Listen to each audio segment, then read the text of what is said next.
작전사령관님, 예, 박근혜 탄핵 시에 기무부대가 작성한 대비대획 세부계 자료 이거 한 번도 본 적이 없습니까? 본 적 있습니다. 본 적이 있죠. 네, 여기에 국회의원 계엄 해제 시도시 조치사항 관련된 사항이 있는 거 알고 계시죠?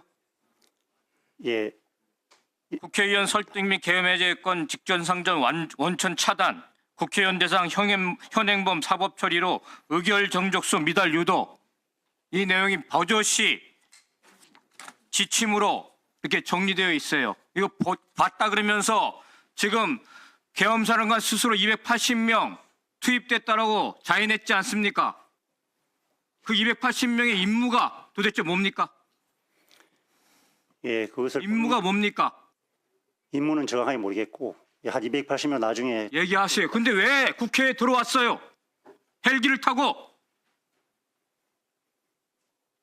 담장을 넘어서 왜 들어왔냐고요, 국회에? 그걸 몰라요? 말하면은 내란죄를 걸릴까 봐 그런 거죠. 국회나 정당의 권한은 계엄으로도 뺏을 수가 없는 겁니다. 그것이 우려돼가지고 얘기하지 못하는 거죠. 왜 국회는 280명 보내놓고 선관위는 왜 더 많은 병력과 경찰까지 포함해서 500명을 파견했습니까? 그것도 모릅니까? 예, 파견할 때는 제가 모르기 때문에 모른다고 말씀드렸습니다. 나중에 자료를 보니까 280명 정도 적힌 걸로 기억이 나서 말씀드렸습니다. 주의소는 어디에 찾았습니까? 합참 지하에 그렇습니다. 거기 대통령이 방문한 적이 있습니까? 합참 지, 사실대로 얘기하세요. 예, 합참 지휘통제실 신청했습니다. 계엄 상황. 대통령이 방문한 적이 있습니까? 예, 그 부분에 대해서는 제가 말씀을 못 드릴 것 같습니다. 왜 말씀을 못합니까? 다 알고 질문하는 겁니다. 계엄 상황에서 방문한 적 있습니까? 없습니까? 계엄 상황실 없습니다. 그 바로 직전에 있습니까? 없습니까? 다시 한 번 말씀해 주십시오. 직전에 있습니까? 없습니까? 계엄 상황 전에. 계엄 상황 전에 계엄 상황 전에는 계엄 상황실조차도 없었습니다. 나중에 확인 한번 해보겠습니다. 저희 의원실로 제보가 들어왔습니다. 방첩사의 체포자 100명을 방첩수사단 차출해가지고 280명 외에 국회 내 체포조를 운영했다라고 하는 제보입니다. 이 얘기 들은 적 있습니까? 없습니다. 그러면 누가 그 체포조를 국회에 또 투입시켰습니까? 여인영입니까? 방첩사령관? 계엄사령관의 지시 없이 방첩사령관이 자의적으로 국회에 체포조를 투입할 수 있습니까? 사이버 보안실 예하 정보보호단의 선관위에 파견했습니다. 또 투입을 시켰습니다. 이것도 모르는 사실입니까? 예, 투입한 사실은 모릅니다. 이거는 또 누가 했습니까? 예측이 누구로 예측이 됩니까? 그 부분은 또 진짜 모르겠습니다. 조사하시겠습니까? 예, 확인해 보겠습니다. 확인해 보고해 주십시오. 장관 대리님, 예, 저의 질의에 대해서도 철저하게 수사 조사해서 보고해 주십시오. 예, 그 확인 범위에 같이 포함시키겠습니다. 계엄사령관, 국회 상황에 대해서 TV를 보면서 인식했다고 말씀을 하셨어요. 예, TV에 봤습니다. TV를 보면서 그 TV 과정에 경찰들이 창문을 깨고 또 국회에 진입해가지고 보좌진들과 소화기를 뿌리는 보좌진과 대치한 상황도 보셨죠? 예, 시점은 정확히 그러면서 본인이 명령하지 않는 왜 군 인력들이 거기에 투입되어 있는지 의문점을 갖지 않았습니까? 예, 의문점이 있었습니다. 그래가지고 진상 파악을 했습니까? 예, 여기 누가 지시해서 저기 가 있는 거야? 이렇게 화를 냈습니까? 아무런 문제의식을 느끼지 못했습니까? 포고령을 받고 그 포고령이 적법한지 의문이 들었는데 그런 불법한 포고령을 받고 국민을 위해서 나라를 위해서 항명할 생각을 갖지 않았습니까? 군인은 모든 명령에 그 불법적인 명령에 무조건 따라야 됩니까?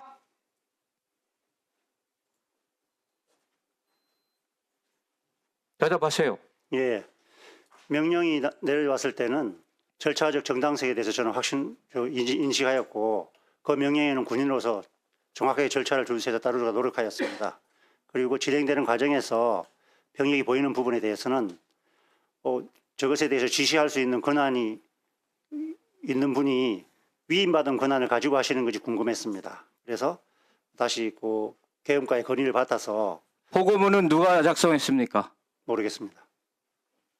장관으로부터 받았습니까? 예, 받았습니다. 장관은 누가 작성했다라고 얘기한 적이 없습니까? 그런 말씀 하시지 않았습니다. 보고문 원문을 왜 제출하지 않습니까? 이 원문 제출하겠습니다. 네, 허영 의원님 수고하셨습니다. 임종덕 의원님 질의하시겠습니까? 네, 질의하시기 바랍니다. 참모총장님, 저하고는 육사 기수로 4년 차이가 나서 군생활을 하는 내내 가까이서 이렇게 지켜봤고, 제가 판단하기에는 그 선배들로부터는 신뢰를 받고 또 후배 장교들로부터 또 존경받는 장군에서 참모총장까지 되신 거 아닙니까? 근데 오늘 이 자리에서 이렇게 대면하게 된 것이 너무나 안타깝습니다. 몇 가지 질문을 좀 하겠습니다. 지금까지 진행되는 여러 의원님들의 질문에 답변하는 모습을 놓고 봤을 때 이 계엄사령관으로서의 책무에 대해서 충분히 인식을 하고 수락했나 하는 의심이 좀 생겨요. 준비되지 않은 가운데 직책을 받았다라는 생각이 드는데 동의하십니까? 예, 그렇습니다. 왜 그럴 수밖에 없었습니까? 매우 갑작스럽게 진행이 되었고 계엄 상황실을 구성하지도 못한 상태에서 상황이 종료될 정도로 준비가 안 돼 있었습니다. 그런데 계엄사령관으로서의 책무의 막중함과 아주 민감함, 이 부분들은 충분히 이해할 수 있는 계급이라고 저는 생각을 하는데 이거를 할 때 지금 위법적인 요소가 없다라고 판단했습니까? 예, 그때는 절차가 이상했고 당연히 군인은 명령이 떨어지면 명령을 수명하는 게 기본이기도 하고 저는 그때 매우 절차적 정당성에는 의심을 하지 않았습니다. 지금 단순히 절차의 문제뿐만 아니라 지금 포고령 1호의 많은 문제를 지금 제기를 하고 있거든요. 이거 법적인 문제를 가지고 군생활을 많이 했다고 알 수 있는 것이 아닙니다. 또 안다 하더라도 그 짧은 시간에 그것을 보면서 해석해내고 이것은 이거를 판단하는 것은 불가능하잖아요. 조직도 밑에 없었던 상황이고 시간도 부족했고 그다음에 어떤 투입 부대에 대한 조직에 대한 장악 자체가 제대로 안 된 상태에서 작전이 수행됐다라는 생각이 많이 들어요. 사실입니까? 예, 그렇습니다. 조직이 전혀 없었고 저하고 같이 수행 갔던 몇 명하고 합참의 계엄과장과 세 분이 저를 도와줬는데 당시에 대통령님께서 장관님을 위임된 상황과 우리가 하는 큰 역할에 대해서 어떻게 하겠습니까? 고민하는 시간조차도 부족했고 그 포고문에 대해서는 법적으로 검토를 해야 되지 않느냐는 것을 건의를 드렸는데 당연히 법적으로 검토되었다는 말씀에 저희들은 충분히 인식하였고 그럼에도 불구하고 20분여 동안 돌려보면서 계속 읽어보고 있는 과정에서 보내야 된다고 대변인실에 연락이 와서 다시 올라가서 시간이 너무 지체됐기 때문에 시간이 안 맞아서 그 부분을 말씀드리고 수정해서 바로 내릴 상황입니다.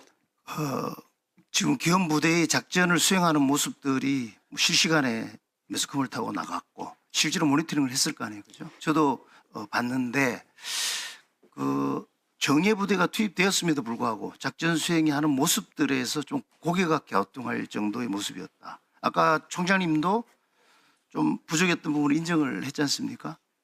왜 이런 현상들이 생겼다고 보십니까?